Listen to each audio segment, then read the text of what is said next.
Welcome everyone to our newest episode of Spotlights on TSMO. My name is Patrick Sun and I'm the Managing Director of the National Operations Center of Excellence, also known as NOCoE. And for those of you that may be new to us, this show focuses specifically on transportation systems management and operations, or as we in the industry like to call it, TSMO. And TSMO is how transportation practitioners, the people that I'm interviewing with, work to optimize our transportation system to make them safer and more efficient for all of our communities. Now, this episode is part of a series that focuses on the winners of our NOCoE TSMO Awards that we host annually.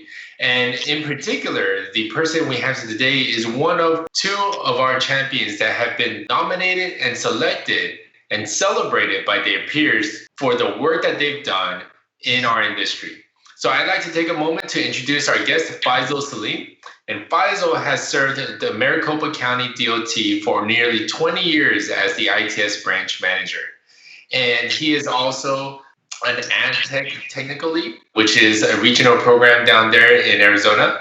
And Faisal has dedicated his career to advancing TSMO through intelligent transportation system strategies and solutions to improve safety, mobility, and efficiency. He has committed to the advancement of TSMO through leadership, education, and continuing the integration of TSMO strategies and solutions. So without further ado, Faisal, welcome to our show. Thank you, Patrick. Very happy to be joining the show, and certainly very humbled by the recognition and award by NOCoE. I know that my colleagues, they're all so good, so fantastic. They're doing a fantastic job in their respective agencies. So I'm very, very honored. It's a really great thing for you to be recognized. And I know we did the announcement with Jim Tymon, a couple of weeks ago. And so I wanted to build off a little bit on that conversation and ask you to go a little bit deeper. Like, when you were starting off and just learning about ITS and TSMO to where you are today, being the recognized leader, how did leadership come about for you, Faisal? Like, how did it really develop throughout your career?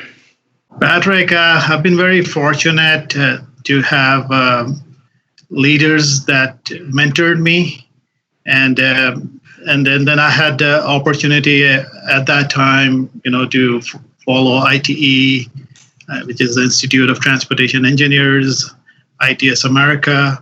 So I have been an avid learner. I would take every opportunity to learn. I share with you a very interesting story, since we are talking about learning. So as I shared in the interview with Jim the other day, that I was overseas, and TSMO or ITS at that time was all relatively new to me. And to be honest, I was asked a question on ITS standards. I candidly said I know nothing about it. So I think there was a lot of learning, and there were a lot of people. I can relate to Tom Buick, who was our director at that time, and he's the one who founded the AASHTO collaboration.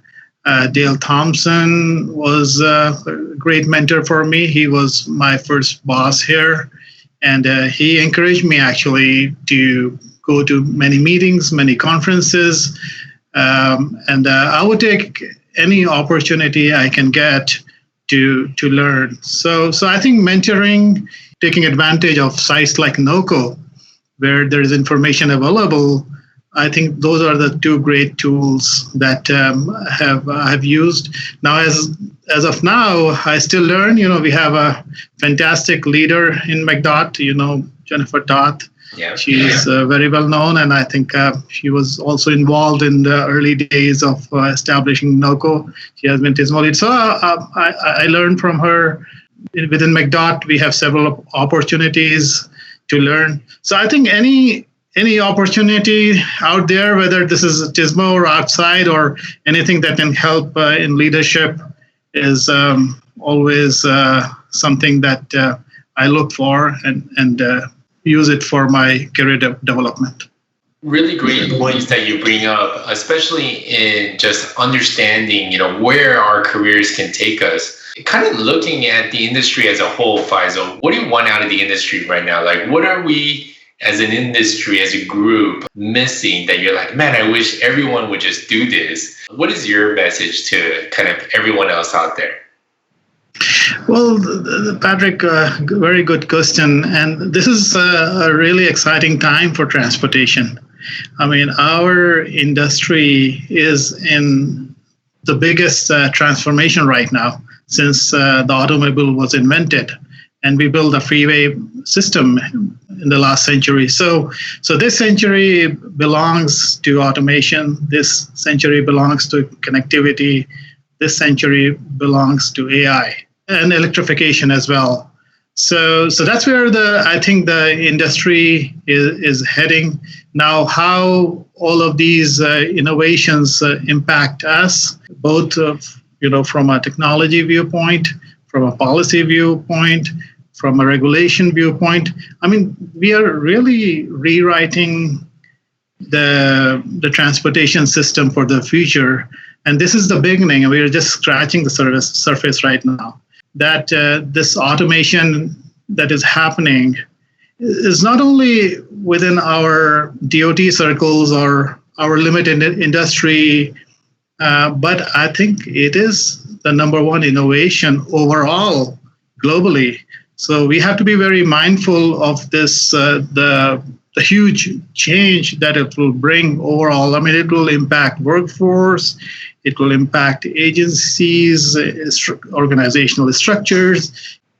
You would need new kind of partnerships that we have to force. So there's the whole list of things that as a strategy that we can put together to be prepared for this huge transformation.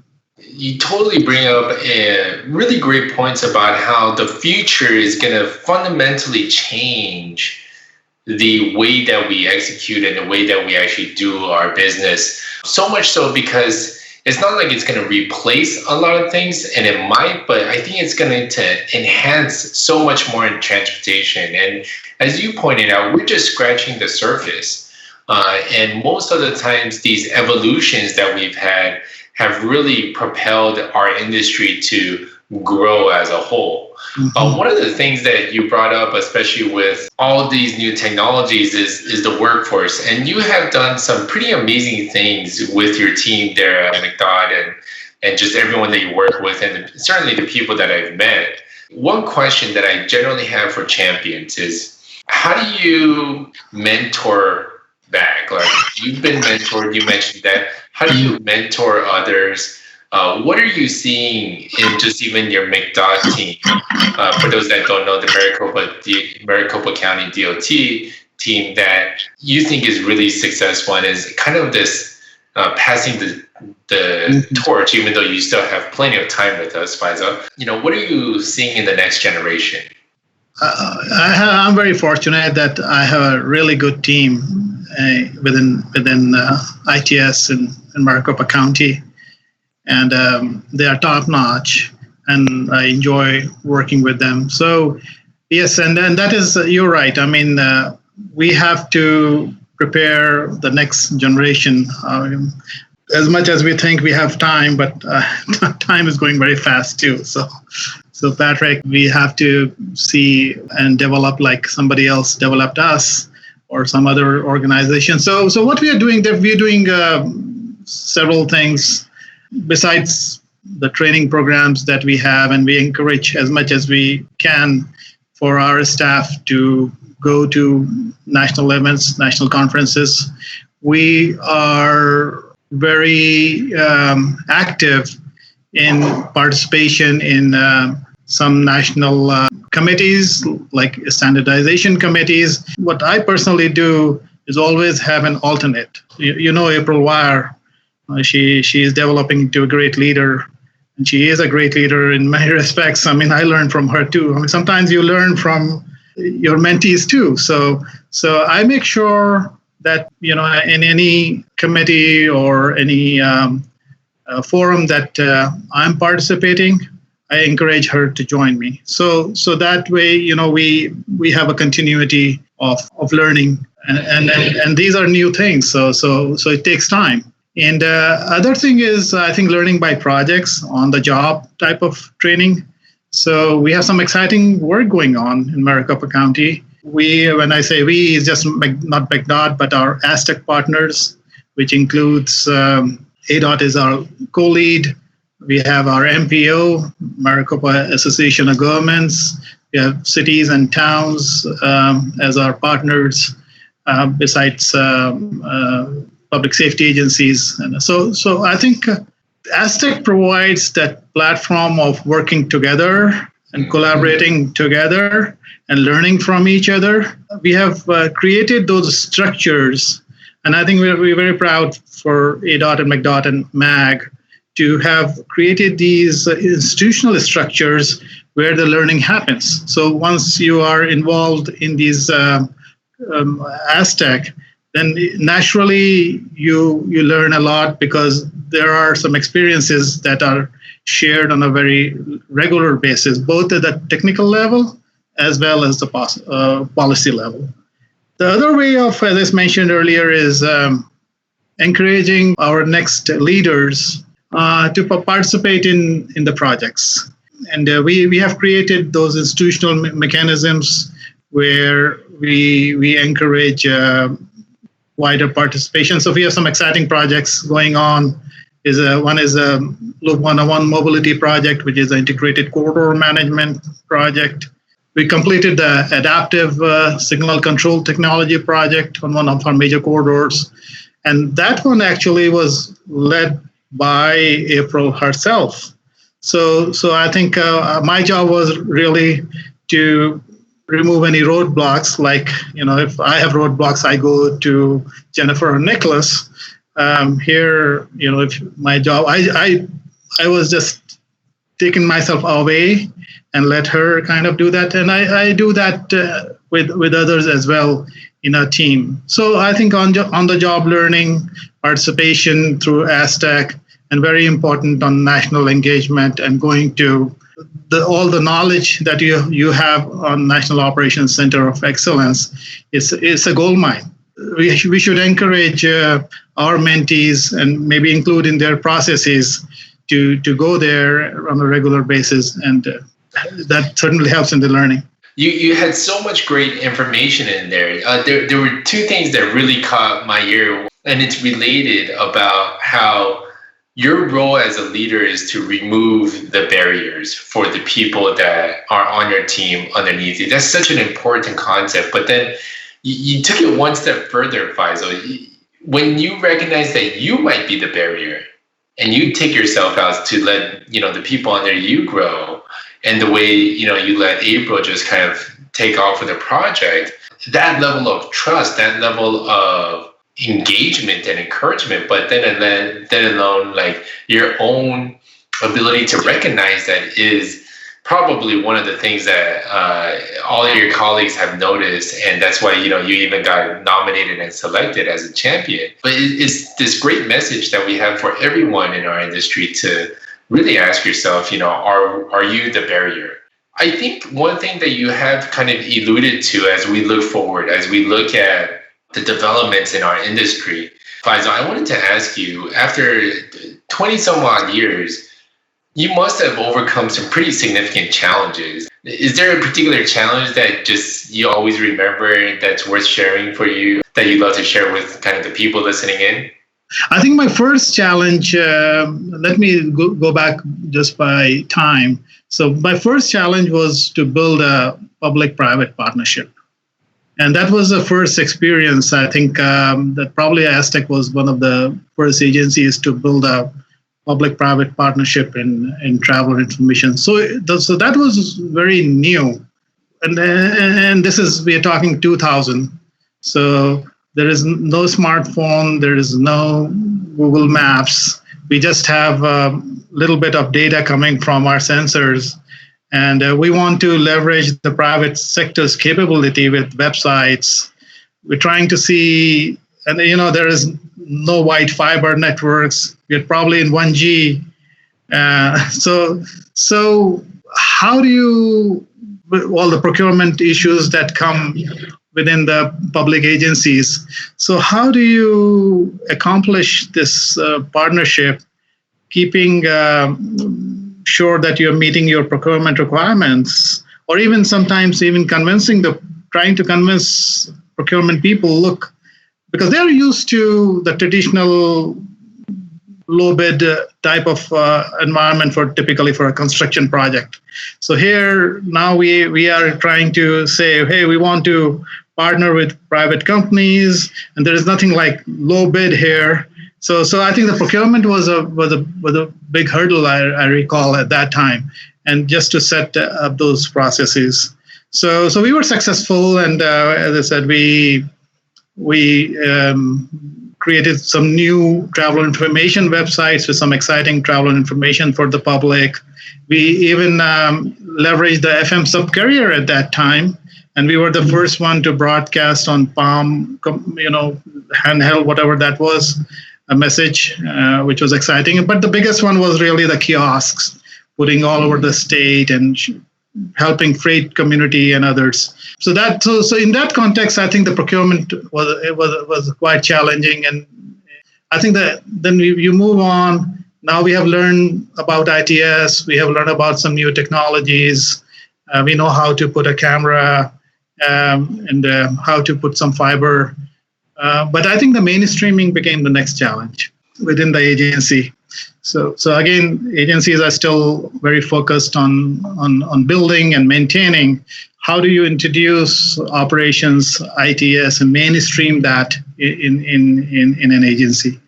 So a lot of barriers there institutionally, but fortunately we had great champions. Tom Buick at that time, he was the one who helped us break those barriers.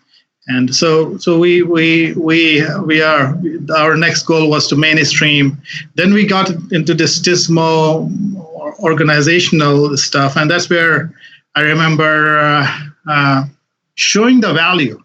Now we have some data that is coming, and we can do some performance measures and show, look, we have reduced the travel time here. And then we are competing with construction folks, right? So we show that, if you add a lane on this corridor, it'll cost you X amount of dollars.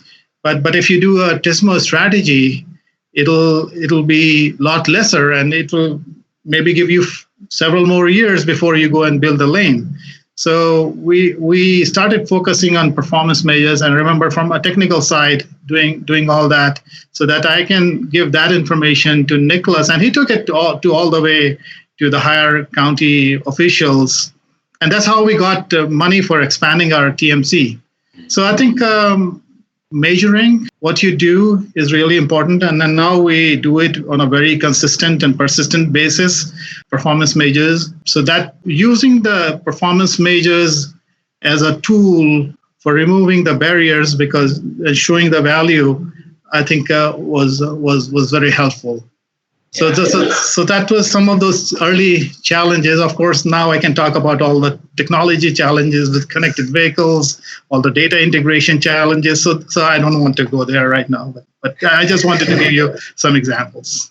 You've been able to just kind of give us some insight. We're so used to P3s, public-private partnerships, and there you are in the 2000s, early 2000s, working with the procurement professionals back then, and just trying to even let them, put the three initials, the three, letter P's together. Those are really great insights, and just how much and how long you've been at this. I wanted to just kind of see, you have a lot of experience in working with people at the national level, a lot of the committees that you're involved in, and a lot of the colleagues that you've built up. So I think before we go, kind of as a last message is, what are your parting thoughts to them? Like, what is one message you would want to give to everyone that you've seen on the road, at the airport, in airplanes, at field sites and test labs and things like that? Like, you've had a long experience just interacting with them, Faisal. What do you want to tell them? What I want to tell them is partnerships and collaboration.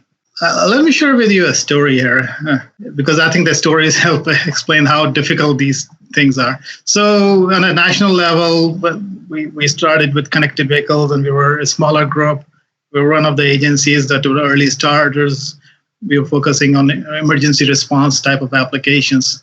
But through that, I got engaged nationally in connected vehicle space. But what was missing for many, many years, Patrick, was that we are doing things on our own like we typically do in this public agencies, and we have our own assumptions, but we didn't know very well what the vehicle side of things or the OEM side of things really want from us. And I remember one day, Gumara, Gumara is your colleague. He gave me a call and he said, "Can you come tomorrow to Detroit?" And I'm in Phoenix.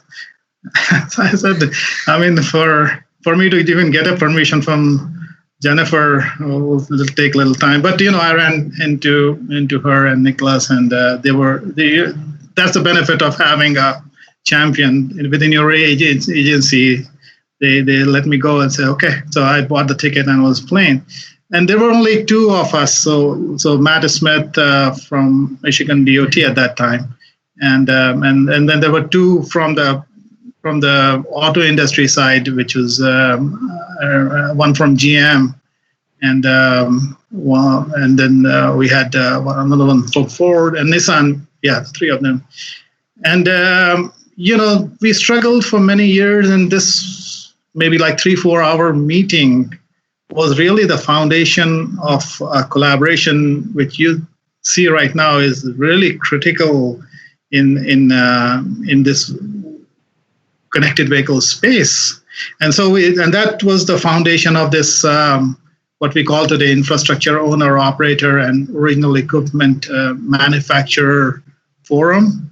And then the whole world opened to us as well as the OEMs, because they were on the same notions that this is how the things work at the IO side.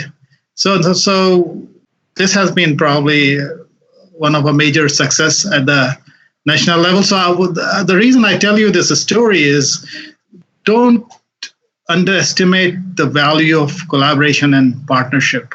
And I think a lot of times we have this we are collaborating, but keep exploring what else is needed. Who else could be a great partner for you? Who else can bring value to whatever your mission is?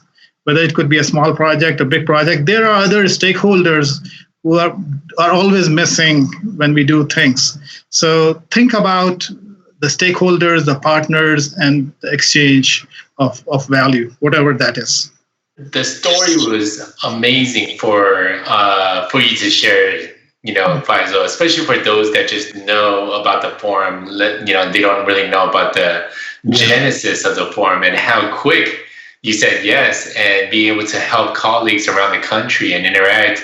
And, that ending message of partnerships and collaborations is one that the National Operations Center of Excellence really will always be championing, because we are built and we were created from a partnership. And that partnership is still strong and going with us into the future. So with that, I want to just thank everyone for watching. I want to thank Faisal for letting us interview him and being a part of this podcast series. I also want to thank him for all the tireless effort that he's put into championing and building TSMO to what it is today, a true champion for us and all of our industries and his colleagues, and especially those at MCDOT that support him. And so thank you everyone for listening in, and see you next time on Spotlights for TSMO. Thank you. Thanks, Faisal. Thank you, Patrick.